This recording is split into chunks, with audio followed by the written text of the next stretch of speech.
Wait. Don't skip this video. This is the only video that will be helping you to avoid the big blunders in last few days of your NEET 2024.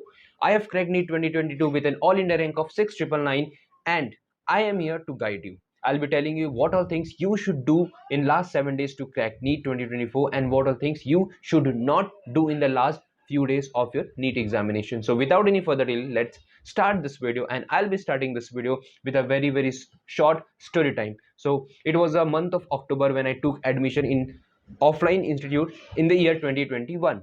जब मैं अपनी NEET की तैयारी कर रहा था, I met with one of my friend. I can't tell you the name because I don't have consent.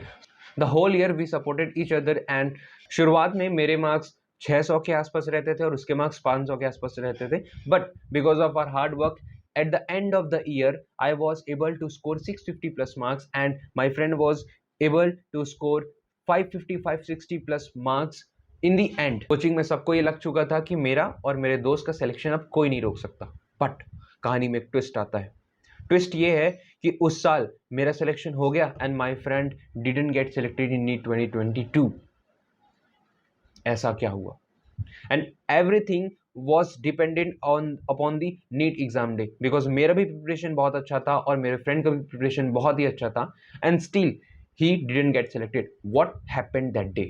What happened in the NEET examination? Listen, मैंने mock test इतने ज़्यादा दिए थे, मैं मॉक टेस्ट के लिए इतने ज़्यादा हैबिचुअल हो चुका था कि जिस दिन मैंने अपना नीट का एग्ज़ाम दिया मुझे लग ही नहीं रहा था कि मैं नीट का एग्ज़ाम दे रहा. I was so much habitual that it was as good as mock test.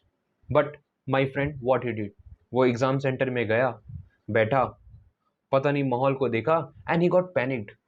उसकी एक बहुत बड़ी गलती थी कि उसके आजू बाजू में जो और भी एस्पिरेंट्स थे वो उनको देखकर और ज़्यादा डर गया एंड ही गॉट पैनिक्ड. और उस पैनिक के चक्कर में उसने इतने सिली मिस्टेक किए कि उस साल उसका सिलेक्शन नहीं हुआ. What I want to tell you is please wherever you are, whatever the situation you have, आपका कोई भी लेवल हो यार, प्लीज डू नॉट पैनिक. अगर आप पैनिक नहीं करते हो तो ऑटोमेटिकली आप कंपटीशन में काफ़ी ऊपर उठ चुके होते हो because you will not be doing that silly mistake जो कि 20 लाख बच्चे सिली मिस्टेक ही करने वाले हैं. This is the fact, you have to agree with that. Next thing, only few days are left for NEET examination and I guess many of you are giving mock tests regularly. So this will be my very simple suggestion here, please do not give mock tests regularly now. अब last 7 दिन बचे हैं, last के 1 हफ्ते बचे हैं. इस वक्त कंसेप्ट बनाना इंपॉर्टेंट नहीं है, इस वक्त इंपॉर्टेंट है to memorise and to retain the facts, the lines of NCERTs more and मोर.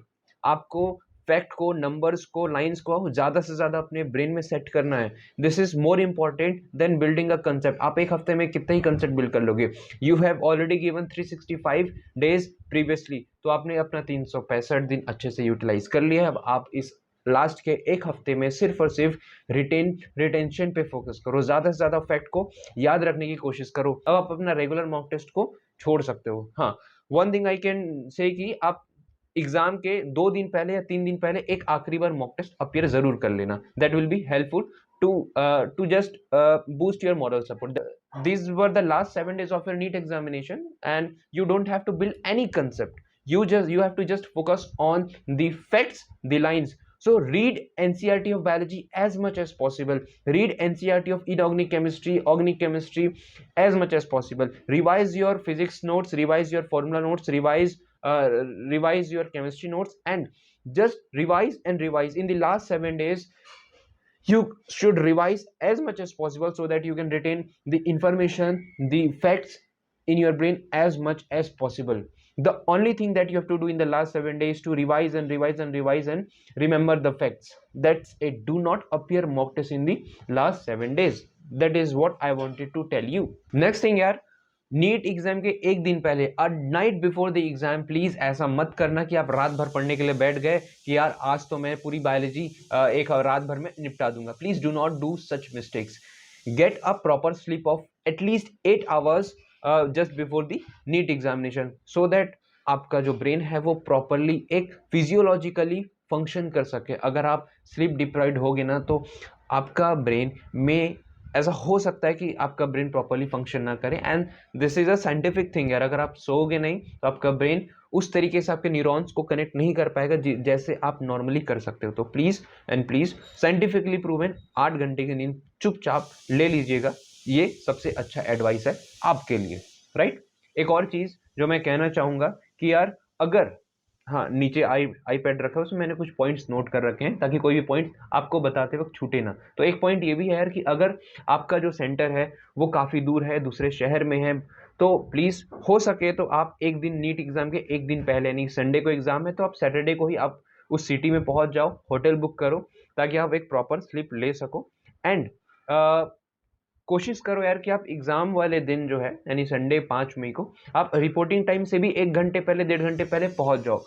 बस मैं आपसे इतना कह रहा हूँ कि यार टाइम से पहले पहुंचो, लेट मत करो। रिपोर्टिंग टाइम अगर आपका 12 बजे का है और 2 बजे आपका एग्जाम होने वाला है, please be on time, at least 12 बजे तो आपको पहुंच जाना ही चाहिए।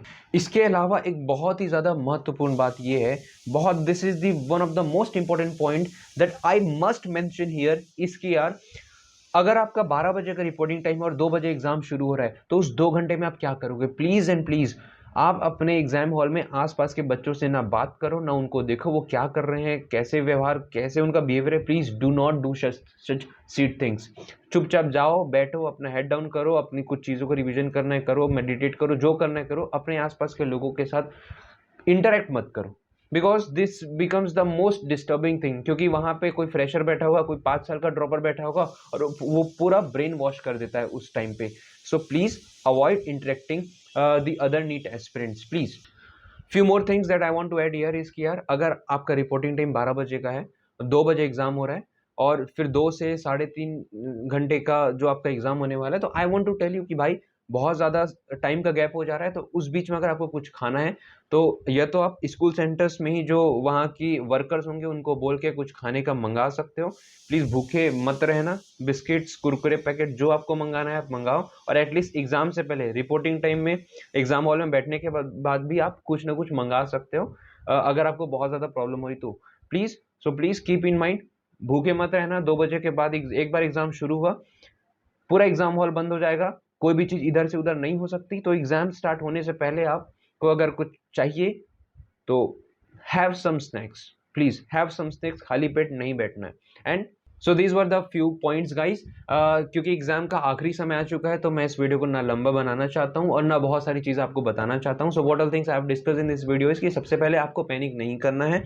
दूसरी चीज़ यार कि आप जब एग्जाम हॉल में जा रहे हो तो प्लीज़ बी काम, पैनिक मत करो। इज रिपोर्टिंग टाइम से पहले आप टाइम से पहले पहुंच जाओ और जब आपका जो टाइम बचा होगा तो आपको बाकियों से इंटरेक्ट नहीं करना है। One more thing I want to add here इसकी यार, जब आप एग्जाम हॉल के लिए जाओ या जब आप अपने सेंटर के लिए जाओ, अपने आईडी कार्ड्स और अपने एडमिट कार्ड प्लीज़ मत भूलना। जब मेरा पहला अटेम्प्ट था 12 के जस्ट बाद, जो मैंने अपना फ्रेश अटेम्प्ट दिया था, उस साल हुआ कुछ ऐसा था कि मैं तो सेंटर पहुंच गया था एडमिट कार्ड लेके, लेकिन मैं अपनी आईडी कार्ड, जो आधार कार्ड या पैन कार्ड या ड्राइविंग लाइसेंस कुछ भी देना होता है वहाँ पे, मैं वो आईडी कार्ड ही लाना भूल गया था और मुझे सेंटर में एंट्री देने से मना कर दिए थे। But by the grace of God मुझे बहुत अच्छे नेबर मिले, मुझे बहुत अच्छे पड़ोसी मिले।